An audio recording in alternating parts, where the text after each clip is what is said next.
वृकोदर भीम, जिनमें 10,000 हाथियों का बल था, जिन्होंने धृतराष्ट्र पुत्रों को मारने की प्रतिज्ञा की थी और यहाँ तक कि उस प्रतिज्ञा को सत्य भी किया। क्या वे ही भीम कभी दुर्योधन से डरेंगे? ये प्रश्न मैं आपसे पूछ रहा हूँ क्योंकि आज मैं आपको महाभारत की उस घटना के बारे में बताऊंगा जिसे जानने के बाद आपको विश्वास नहीं होगा कि स्वयं भीम ऐसा कैसे कह सकता है। क्योंकि जो भीम ने कहा था उसे सुनने के बाद स्वयं श्री कृष्ण भी अचंभित रह गए थे। तो क्या कह दिया था भीम ने, जिसे सुनने के बाद स्वयं श्री कृष्ण भी अचंभित रह गए थे? यह जानने के लिए इस वीडियो को अंत तक जरूर देखें। तो इस घटना का वर्णन मिलता है महाभारत उद्योग पर्व के अध्याय 74 में, जब श्री कृष्ण पांडवों को न्याय दिलाने के लिए शांतिदूत बनकर कौरव सभा में जाने वाले थे। तब श्री कृष्ण से वृकोदर भीम कहते हैं, मधुसूदन, आप कौरवों के बीच में वैसे ही बात करें जिससे हम लोगों में शांति स्थापित हो सके।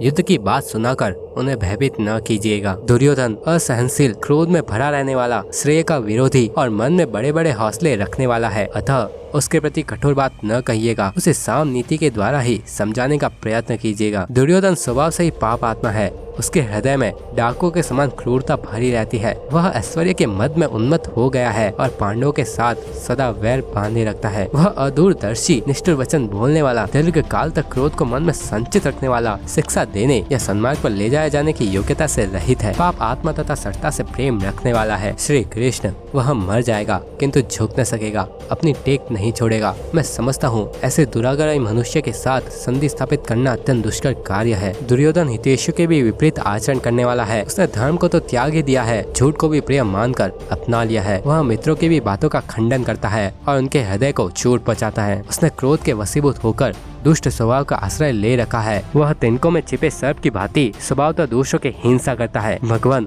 दुर्योधन की सेना जैसी है, उसका सील और स्वभाव जैसा है, उसका बल और पराक्रम जिस प्रकार का है, वह सब कुछ आपको सब प्रकार से ज्ञात है। पूर्व काल में पुत्र तथा बंधु बांधवों सहित कौरव और हम लोग इंद्र आदि देवताओं की भांति परस्पर मिलकर बड़ी प्रसन्नता और आनंद के साथ रहते थे। परंतु मधुसूदन, जैसे शिशिर के अंत में ग्रीष्म काल आने पर वन दावानल से जलने लगते हैं, उसी प्रकार संपूर्ण भरतवंशी इस समय दुर्योधन की क्रोधाग्नि से जलने वाले हैं। श्री कृष्ण आगे बताए जाने वाले ये 18 विख्यात नरेश हैं, जिन्होंने बंधु बांधवों सहित कुटुंबी जनों तथा हितेशु का संहार कर डाला था। जैसे धर्म के विप्लव का समय उपस्थित होने पर तेज से प्रज्वलित होने वाले समृद्धशाली अस्त्रों में भयंकर कलह उत्पन्न हुआ था, उसी प्रकार हेय वंश में मुदावर्त, निपकुल में जन्मेजय, तालजंगों के वंश में बहुल, क्रमिकुल में उद्दंड वसु, सुवीरों के वंश में अजबिंदु, सुराष्ट्र कुल में रुसदीर्घ, बलिह वंश में अकर्ज, चीनों के कुल में धूत मुलक, विदेह वंश में हैग्रीव, महोजा नामक क्षत्रियों के कुल में वरयु, सुंदरवंशी क्षत्रियों में बाहु, दीप्ताक्ष कुल में पुरुवा, चेदी और मत्स्य देश में सहज, प्रवीर वंश में वृषध्वज, चंद्रवत्स कुल में धारण, मृकट वंश में विगाहन तथा नंदीवेग कुल में शम, ये सभी कुलांगार एवं नराधाम क्षत्रिय युगांत काल आने पर बताए अनुसार भिन्न भिन्न कुलों में प्रकट हुए थे। पूर्वोक्त 18 राजाओं की भांति यह कुलांगार नीच एवं पाप पुरुष दुर्योधन भी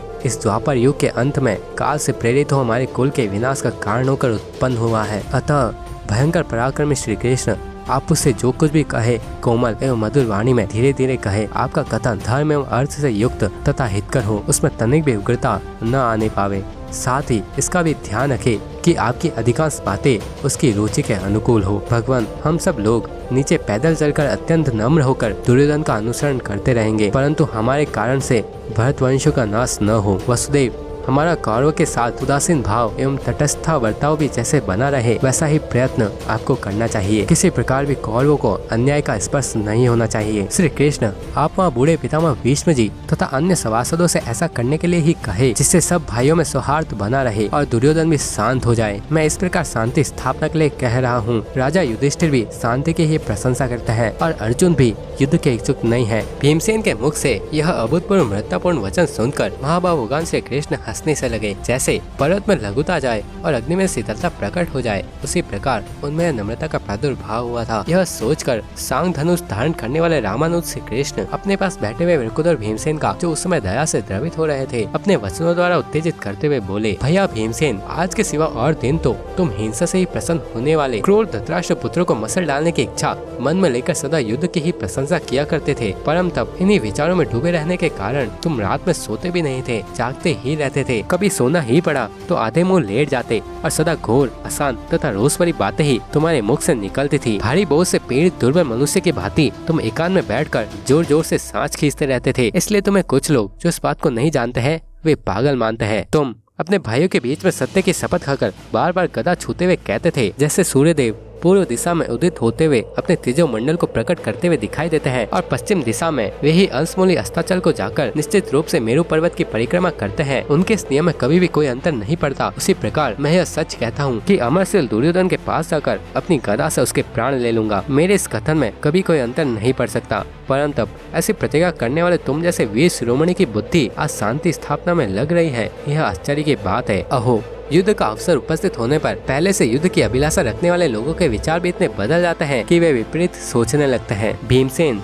जान पड़ता है, इसलिए तुम्हें भी युद्ध से भय होने लगा है। अहो, कायर की भांति इस समय तुम अपने में कुछ भी पुरुषार्थ नहीं मानते। तुम्हारे ऊपर मोह छा गया है, जिससे तुम्हारी मानसिक दशा बिगड़ गई है। जान पड़ता है कि तुम्हारा हृदय कांपता है, मन शिथिल होता जाता है, तुम्हारी जांघें मानो अकड़ गई है, इसलिए तुम शांति चाहते हो। भीमसेन, तुम जो बात कर रहे हो वह तुम्हारे योग्य कदापि नहीं है। जैसे पर्वत का चलना आश्चर्य की बात है, उसी प्रकार तुम्हारे द्वारा किया हुआ यह शांति प्रस्ताव मुझे महान आश्चर्य में डाल रहा है। भारत, तुम अपने कर्मों को देखकर और जिस कुल में तुम्हारा जन्म हुआ है उस पर भी दृष्टिपात करके खड़े हो जाओ। वीरवर, विषाद न करो और अपने शत्रुचित कर्म पर डट जाओ। शत्रुदमन, तुम्हारे चित्त में जो ग्लानि उत्पन्न हुई है यह तुम्हारे जैसे सूरवीर के योग्य कदापि नहीं है, क्योंकि क्षत्रिय जिसे ओज और पराक्रम से प्राप्त नहीं करता उसे अपने उपयोग में नहीं लाता। भगवान श्री कृष्ण के इसी कथन के साथ महाभारत उद्योग पर्व का यह 75वां अध्याय समाप्त हो जाता है। महाभारत की इस घटना को सुनकर क्या आप भी भगवान श्री कृष्ण की तरह आश्चर्यचकित रह गए थे? मैंने तो जब इसे पहली बार पढ़ा